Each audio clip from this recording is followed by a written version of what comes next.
Kenapa ini?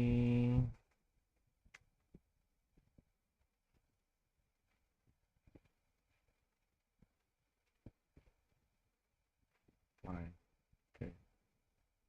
Let's go.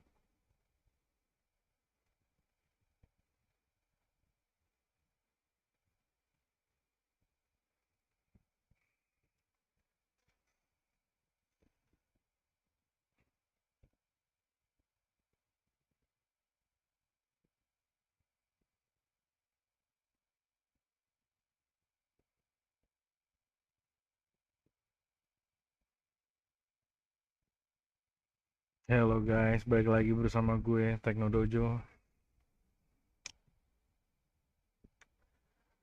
Ya, baru-baru ini nih trailer Thor nih baru keluar nih. Kita nonton dulu ya. Terus nanti kita review juga nih gimana. Oke? Kids, get your popcorn now. Let me tell you the story of the space Viking, Thor Odinson. He was no ordinary man. He was a god. After saving planet Earth for the 500th time, Thor set off on a new journey. Well, he got in shape. He went from dad bod to god bod. And after all that, he reclaimed his title as the one and only Thor. Oh, spoke too soon. Jane?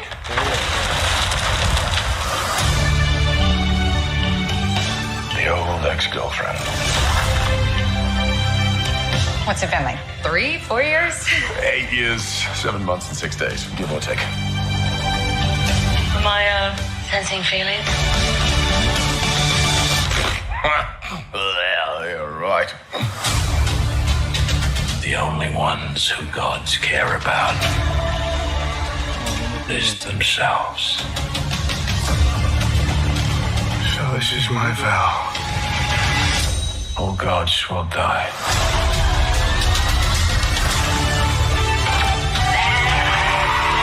I just want to say that was very, very impressive what you did back there. He's just my first bad guy. You never forget your first.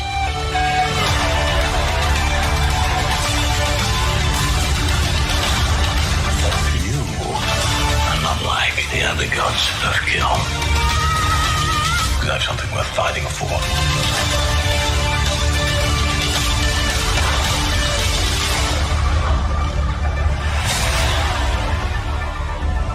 Let's see who you are. I take off your disguise. And flick. Oh, Flick too hard, damn it! Should we help him? And eventually, grape. Welcome back, everyone. We have a brand new Thor Love and Thunder trailer to break down. There's a whole bunch of Easter eggs. We finally got our first look at Gorr the God Butcher, Christian Bale. He is going to wreck most of the MCU gods before Thor gets to him. With an axe in the face, his body is dissolving in a bathtub in Hell's Kitchen. Just had to kill a lot of people! If you're new to the channel, be sure to Jadi tadi itu Christian Bale main di film apa namanya American Psycho kalau nggak salah ya. subscribe to get all the videos. We'll just start at the beginning of the trailer and work our way through shot by shot, talking about Easter eggs, WTF moments as we go along. They start with a brand new scene of Gorr telling the story of Thor in his life to these small children, part of this blue alien race. They could be Centaurians. There aren't that many blue aliens besides Kree inside the MCU that we've seen so far, besides the Centaurians. That'd be Yondu's race. He's like the other blue-skinned alien that we know. He's wearing his brand new costume. Tuh, jadi apa namanya ini trailernya dimulai dengan Gorr sama Thor tuh lagi bersama dengan alien kulit biru, yang dimana kalau di MCU ini tuh cuman ada 2 ya tadi ya. Satunya yang ini race-nya, satu lagi rasnya tuh si Yondu tuh. Nah ini si Thor ini pakai bajunya Ravager itu temanannya Guardians of the Galaxy ini. Jadi sebenarnya ini lanjutannya, ini mungkin sequelnya GOTG 3 ya, tapi nggak mungkin prequelnya soalnya. see in the background that giant tree that Thor's sitting under as he's trying to meditate about what he should do with his life. He's talking about being more peaceful, but really he's called to action because of what's happening with Gorr the God Butcher. And they have the funny moment where they reveal him learning about Jane Foster's version of Thor and Mjolnir for the first time. Like, he's all happy to see it. Itu bisa kelihatan tuh ya. Hammer apa? Palu Thor Mjolnirnya ini tuh udah retak terus bisa nyambung lagi. And he's wearing his brand new helmet. The blue version of the costume is like the second upgrade that he gets. We see a couple different costumes that he gets throughout the trailer. He goes from the 80s looking Eric Masterson version of Thor with the jacket. It's like his Ravager's costume. He's called Ravager Thor when he wears this. He has like a Mjolnir inspired t-shirt. He has the gold boots from the classic Thor comics that we also see in the trailer when he's younger. He gets all swole again, but then he gets another costume upgrade, like he slams the hammer down like we saw during Ragnarok, changing the appearance of his costume. Nah, ini lagi jelasin nih, di film Thor Ragnarok yang Love and Thunder ini kemungkinan besar si Thor tuh bakal upgrade kostumnya beberapa kali, nggak cuma sekali. He goes to his second upgrade where he has the pelt on, but then when he sees Jane Foster Thor for the first time after he's gone back to New Asgard and he's wearing his second upgrade, the blue-looking Rune King Thor, like most powerful Thor upgrade costume, he's got a much bigger version of the helmet with the wings on, which is also a big comic book Easter egg. Si Marvel nih, beberapa setelah fasenya Avenger Endgame, Marvel tuh mulai ngerapihin kostum-kostum yang digunain di film-film MCU mereka nih. Udah Wanda kan kemarin udah dirapihin, Doctor Strange ya kan. Nah ini sekarang nih Thor nih dapat treatment kayak begini lagi, kayak apa namanya, kostumnya itu di sebisa mungkin mirip banget sama versi komiknya. He just meant to look like the most powerful that Thor has ever become. Like, everybody gets costume upgrades in their movies, but they play the same Avengers Endgame joke that they did with Captain America, where he's like reaching for Mjolnir and you think that he's going to take it, but then it goes to the other person. In this case, it just happens to be Jane Foster. He reclaimed his title as the one and only Thor. Oh, spoke too soon. Mighty Thor, Jane Foster ya. Gokil emang. Ini Thor versi cewek. Jadi di MCU ini tuh kan ada multiverse. Dan di universe lain tuh ada Thor versi cewek. Nah, kalau ini di universe-nya 616 ini yang original MCU ini, Thor ceweknya ada, yaitu si Jane Foster. Bawa hammer Mjolnir yang udah dipecahin sama Hela di film yang sebelumnya, itu yang Dark World lah kalau nggak salah, bukan Ragnarok ya, tapi dia sempat ketemu lagi di zaman Avenger yang nggak salah deh. Kita lihat lagi nih. Jane? It doesn't seem like they're modulating her voice at all, like she still speaks like Natalie Portman's character does in the other Thor movies. You may have realized that joke that he says about not having seen her in 8+ years is actually him talking about seeing her during the events of Thor the Dark World, but it was during the Avengers Endgame time heist. That's technically the most recent time he's seen her. The joke about saving planet Earth for the 500th time isn't meant to be a lie because he's over 1,500 years old, so he visited Earth many times before the events of the modern-day MCU movies. They have a much longer version of the workout montage with a couple different scenes of him losing all that weight from Avengers Endgame. It's the same version of the Guns N' Roses song from the first trailer, Sweet Child of Mine. They're using 80s music because it's an 80s inspired genre that they're going for in the movie. Like, that's why all the titles are inspired by the 80s Thor titles. That's why during the movie, he's wearing the Eric Masterson 80s looking costume for the Ravagers. All these people that he's fighting when he comes back to New Asgard is just a version of Gorr's army that he has working for him. Now, the weird thing that they do, though, when they reveal Jane Foster Thor, is that he goes from the old version of the upgraded costume to the brand newest blue-gold-looking costume when he's learning about Jane Foster Thor for the first time. Like, he sees Mjolnir in the old costume, but then when he's reacting to Jane Foster in the trailer, he's already gotten the costume upgrade. So there's some missing footage in here that we're not seeing. Like, something happens he does to upgrade his costume again, get even more power. But all this destruction behind them, all these burning buildings, this is all meant to be New Asgard. You see a version of Valkyrie riding on her horse in the sky. A lot of people asking if they're going to revive the Valkyries just in general at the end of this movie. It's always possible. They've also said that they've given Valkyrie some extra powers in this movie too, as she's become king of Asgard. You also see her using Zeus's lightning bolt when she's fighting Gorr at the end of the trailer. So I'll talk. Nih si Valkyrie pakai senjata kayak petir saat ngelawan si Gorr. Gorr tuh sama senjata itu namanya necromancer sword ya, pedang necromancer.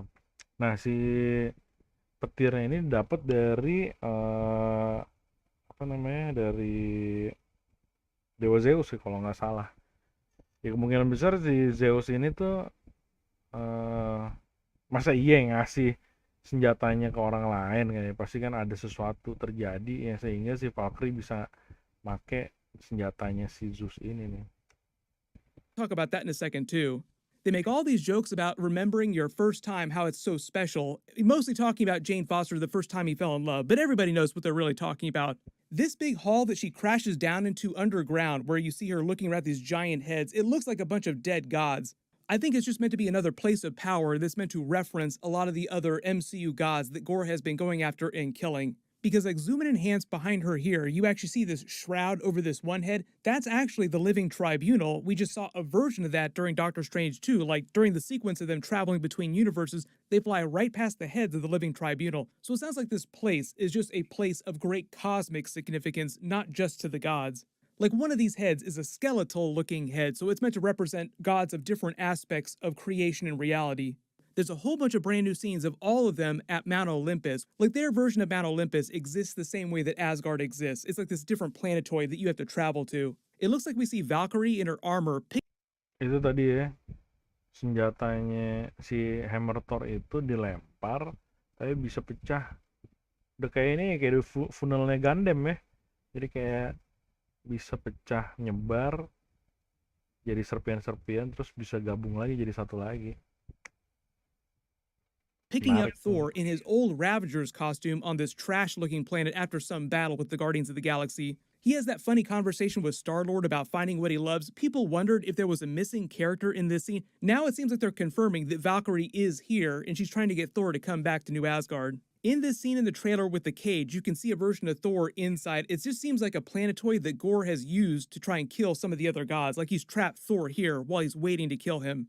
Then they finally reveal Christian Bale's Gorr the God Butcher with the version of CG that we're going to see during the movie and his version of the Necro Sword. So a lot of you asked about the Necro Sword. Is it going to be like the comics? Is it going to be any kind of null backstory? Because in the comics, they actually retconned the Necro Sword to be the primal symbiote, which wound up being a big Venom and Null Easter egg for the comics. I'm not expecting them to invoke the Null. Nah, ini senjatanya musuhnya nih, si Gorr. Gorr itu diperanin oleh si Christian Bale. Jadi si Gorr ini punya senjata namanya Necro Sword.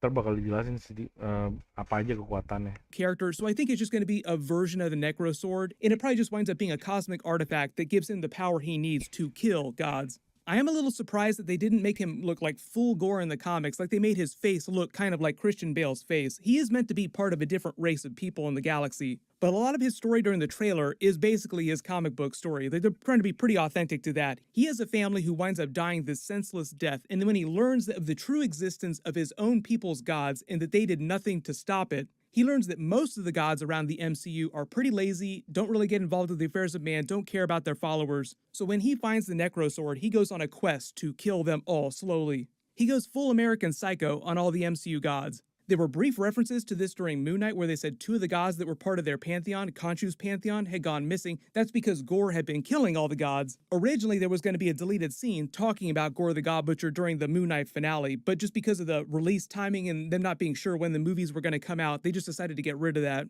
You also notice one of the big changes here is that they actually bleed all the color out of the frame when you see a lot of these Gorr scenes. Like when Thor and Valkyrie and Jane Foster's Thor are fighting him, you see there's basically no color aside from their weapons in the trailer. It sounds like that's going to be involved with the power that he gets from the Necro Sword. Like something about the sword just bleeds all color out of reality. The scene with him seeing this giant, dead, rat-looking alien is actually one of his friends in the comics. It's right out of the comics. It's him witnessing Gorr's destruction. It's meant to be the god of this other race of people. So this is him just learning about what's happening with Gorr the God Butcher. But it sounds like, just like in the comics, in the trailer in the movie, Gorr will have already been busy killing gods for a long time when Thor learns about him for the first time. There's a bunch of scenes of Jane Foster's Thor and our Thor fighting Zeus's men. It just seems like it's this giant contest in this giant council of gods. In the comics, they actually call that the Godhead. It's basically meant to be an assembly of all the most powerful gods of the MCU. We just got a first look at Boss, the Panther Goddess, who's Black Panther's god, the god of Wakanda.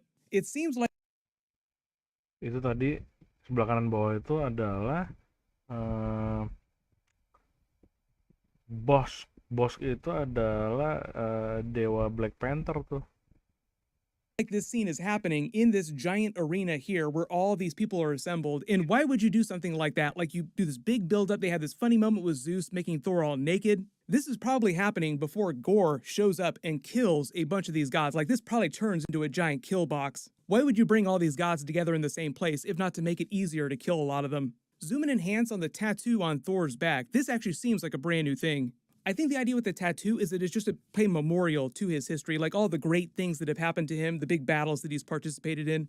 Like it's meant to.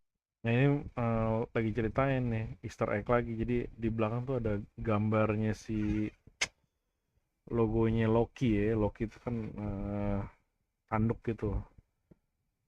Jadi kebayang kalau misalkan Loki yang di film serinya Loki terus ngeliat Thor sampai punya tato. Kayaknya gimana gitu ya kan. Kayak brothers banget gitu. To be hardcore, but yes, you are seeing a version of Loki's horns as a tattoo on his back. So imagine how Loki, or the Loki variant from the Loki series, would feel about this when he sees Thor again. Like, wait, what? You got a tattoo of me on your back? We get a brief teaser for some of the powers of the Necro Sword. He smashes it into this planet here. You see all this energy arcing out from around it. They have this giant battle against him. And the whole thing with Valkyrie using Zeus's lightning bolt, I think, is because Zeus probably gets killed during the events of the movie. Like, they're portraying him in kind of a funny light because they're kind of buttering you up before he gets this big WTF ending when Gorr shows up. Because we're talking about Greek gods, it also seems like they're trying to make a Wonder Woman joke here because it looks like the ropes that he's whipping around are like Wonder Woman's lasso of truth rippling with energy. There's only a little bit of new footage with the Guardians of the Galaxy, but I think that's because they're focusing on all the brand new Gorr stuff and all the brand new stuff on Mount Olympus. But just in general, this trailer is meant to give you a much better idea of the story, which is basically the Gorr the God Butcher comic book story married with a lot of the Mighty Thor story from the comics with Jane Foster becoming a version of Thor. I'll do a couple of bonus videos about the bigger concepts, but if you have any questions about what's going on in the trailer or you spotted really big Easter eggs that I didn't talk about in my previous Thor trailer videos, just write them below. Oke guys, kita udah lihat ya reviewnya Thor, trailer Thor Love and Thunder 2022 ini oleh Emergencyawesome. Jadi emang kayaknya cukup menarik nih filmnya nih kita. Soalnya juga yang bikin juga si Taika Waititi ya kalau nggak salah ya. Biasanya kocak gitu. Bulan apa tadi? Bulan Juli ya kalau nggak salah. Oke guys, jangan lupa like dan subscribe.